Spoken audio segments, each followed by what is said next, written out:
What's up guys, and welcome back to Tech Plant. Today I'm going to show you what to do with your leafless nodes on the Monstera Adansonii. Let's check it out. In order to get this experiment started, we are going to need a Monstera Adansonii and basically a vine with very few leaves. Mine has kind of grown quite long and it wasn't getting ample light in certain areas, so a lot of those parts of the vine had shed all the leaves. So in order to actually propagate these things, we do have to cut this vine up. So I'm going to choose to cut about 1 to 1.5 inches on either side of the node. These are what the nodes look like. It's kind of like a brownish callus that goes around the entire vine, and usually you can find aerial roots coming out of there too. Once you've got that all cut up, you should have a pile of these. Like I said, my vines were awfully long and way overgrown, so I had a huge pile. I mean, there was a lot sitting here. In order to kick off the actual experiment though, we're going to take these cuttings and I'm going to lay them on a bed of sphagnum moss.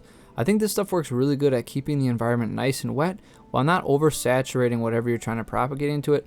And it's a kind of medium that the roots can really grow into and kind of like find their place. Not shown in this video is a perlite method where you can do the same thing but with perlite. I have used it with some other plants recently successful, so if you don't have sphagnum moss, you can kind of do the same darn thing with just perlite. When I placed this in here, I did try and make sure that if there were any aerial roots, I put them face down into the sphagnum moss just so they can start lapping up water and kind of finding root. Once I got them all placed in there, I slapped the little dome on it, and now we just kind of give it some time under lights. Alright, so 10 days have passed and I've had this under grow lights for 15 hours a day, and they sit at about 80 degrees Fahrenheit.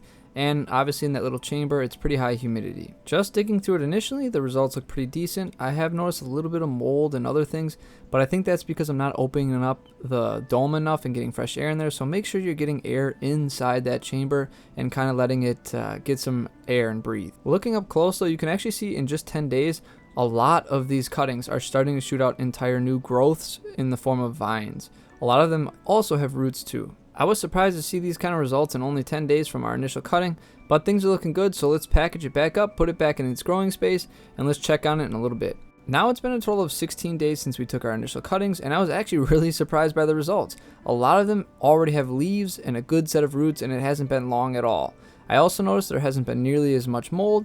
Either the mold exhausted like whatever it was eating, or my efforts of giving it more air each day have done well. I was pretty surprised that in only 2 weeks really you already have some of these producing leaves. Obviously not all of them are, but some of them are a little slower than others, but everything is still producing more and more growth as the days go on. Now at exactly 1 month since our initial cutting, you can already see from just the plastic that it is crazy. I mean, there are leaves popping up everywhere in there. Everything is growing super fast. I think I counted about like 13 or 14 leaves total, which is pretty crazy success. I mean, only 1 month since we've cut these things, and we've already got little plantlets coming out of just a wet stick, really. I mean, they didn't have anything to start with. When comparing this to my previous experiment where we did the leaf nodes, where we did one in water and one in sphagnum moss, these look to be like 5 to 7 days ahead of them in schedule as far as growth is concerned, because they have huge roots and huge vines with leaves already faster than the ones you can see here that were filmed at the same time and cut at the same time. I took every single propagation out of the sphagnum moss and kind of laid them out just so you can see a good inventory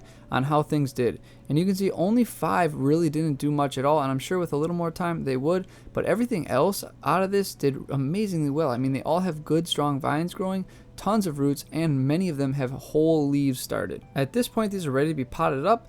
They got plenty of roots, good growth, so we're going to toss them in. For the mix I'm using, it's just some general potting soil that drains pretty well.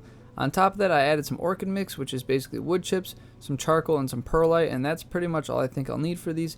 So I'm just going to fill it up and just start placing these kind of all on the top, but leave another 1.5 inches where I can kind of bury them. I'm putting an awful lot into one pot, which maybe you don't want to do this, but I want to get a super full pot, so I'm just going to keep jam packing them in there and see what happens. I think as long as I feed them and keep them watered well, they'll do just fine even though they're in the tight space. Here's an update at 40 days from cutting. It seems like they probably rooted quite nicely because they're still growing and producing further growth. So let's wait a little bit longer and see kind of how they progress. Here we are a little short of 2 months, and you can see we're starting to see some actual mature leaves with the holes developing in. But you can also see that there are some deficiencies, so I'm going to start fertilizing these guys because I haven't given them anything, but they definitely need some at this point. Overall though, I'm happy with their growth. And finally, here we are 3 months later in the middle of June, and you can see that these things really filled out the pot. I probably shouldn't have put that many in there because there must be 10, 15 vines in here, but it's going to make one heck of a pot once they get a little bit bigger. I'm going to try and find a way to add a moss bowl so I can see how they really develop and get a lot of mature leaves. And again, once these things get pretty long, I'm going to have even more cuttings to make. Well guys, that pretty much sums up this video. As you can see, it's quite easy to do this, and don't worry if you don't have any leaves, because it actually performed better than all the leaf propagations that we did earlier. So I don't know what that's all about, but make sure you don't oversaturate your sphagnum moss. And number 2, you give it plenty of air so that way it doesn't get all moldy. As always guys, may your plants grow strong and healthy. I'll see you next time.